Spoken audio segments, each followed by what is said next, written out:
രാഷ്ട്രീയമായി ഈ വെള്ളനാട് പഞ്ചായത്തും അരീക്കൽ പഞ്ചായത്തും വളരെ അനുകൂലമാണ്.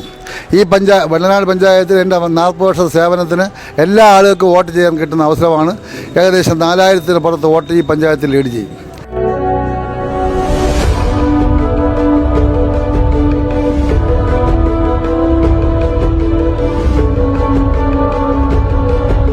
ശക്തമായ മത്സരത്തിന് വഴിതെളിഞ്ഞിരിക്കുകയാണ് തിരുവനന്തപുരം ജില്ലാ പഞ്ചായത്തിലെ വെള്ളനാട് ഡിവിഷൻ. സീറ്റ് നിലനിർത്താൻ ഇടതുപക്ഷവും തിരിച്ചുപിടിക്കാൻ UDF-ഉം ശ്രമിക്കുമ്പോൾ മത്സരം കടുത്തതായി മാറുന്നു. ഡിവിഷനിൽ വിജയക്കൊടി പാറിക്കുവാനായി UDF രംഗത്തിറക്കുന്നത് വെള്ളനാട് ശശിയെയാണ്. 100% വിജയപ്രതീക്ഷയോടെ ആത്മവിശ്വാസത്തോടെയുമാണ് വെള്ളനാട് ശശി മത്സരരംഗത്തേക്ക് ഇറങ്ങിയിരിക്കുന്നത്.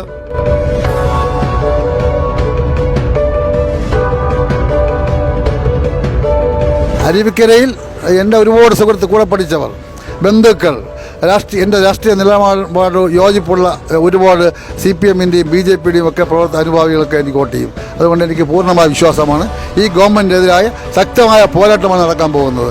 ആ പോരാട്ടത്തിൽ തിരുവനന്തപുരം ജില്ലാ പഞ്ചായത്ത് കോൺഗ്രസിന് കിട്ടുന്നതാണ്, UDF-ന് കിട്ടാൻ സാധ്യത.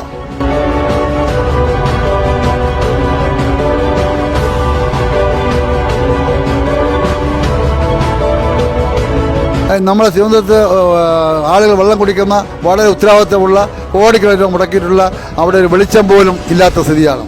എൻ്റെ ആദ്യത്തെ ഉദ്യമം അരുവിക്കര ടൂറിസ്റ്റ് കേന്ദ്രമാക്കാൻ, പറഞ്ഞിട്ട് പോകുകയല്ല, ടൂറിസ്റ്റ് കേന്ദ്രമാക്കാനുള്ള ശ്രമം നടത്തും.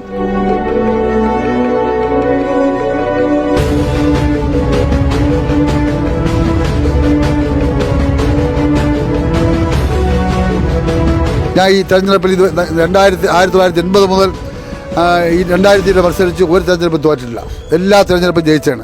ഈ തെരഞ്ഞെടുപ്പ് ജയിക്കുമെന്നും ഞാൻ ജില്ലാ പഞ്ചായത്ത് മെമ്പറാണെന്നും വളരെ ഉറപ്പാണ്. ആ കാര്യത്തിൽ ആർക്കും ആശങ്ക വേണ്ട. ജനങ്ങൾ എൻ്റെ കൂടെയാണ്, കോൺഗ്രസിൻ്റെ കൂടെ, UDF-ൻ്റെ കൂടെയാണ്.